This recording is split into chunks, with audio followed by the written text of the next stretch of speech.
Hi friends, మా అమ్మ కడపలో వండింది ఫ్రెండ్స్ దోసకాయ టమాటా. మళ్ళీ చాలా రోజులకి ఇప్పుడు వండుతుంది ఫ్రెండ్స్. మొన్న కడపలో వండింది అయితే దోసకాయ చేదు ఫ్రెండ్స్. మరి దోసకాయ టమాటా ఎలా ఉంటుందో టేస్ట్ చేసి కామెంట్ బాక్స్లో కామెంట్ చేస్తాం. ఇవాళ మీ ఇంట్లో ఏం కర్రీయో కామెంట్ బాక్స్లో కామెంట్ చేయండి. మీకు మాత్రం ఫుల్ వీడియో కావాలంటే నా యూట్యూబ్ ఛానల్లో వీడియో ఉంది, కావాలంటే చూడండి. మా అమ్మ చాలా బాగా చేస్తుంది ఫ్రెండ్స్.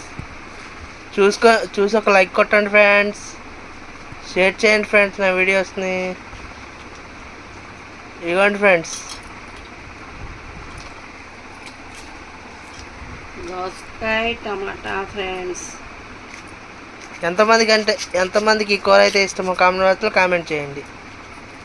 నేనైతే ఒకసారే ఫ్రెండ్స్ తినేది. ఇది ఎలా ఉంటుందో మరి నెక్స్ట్ వీడియోలో చెప్తా ఎలా ఉందో. Okay friends, bye.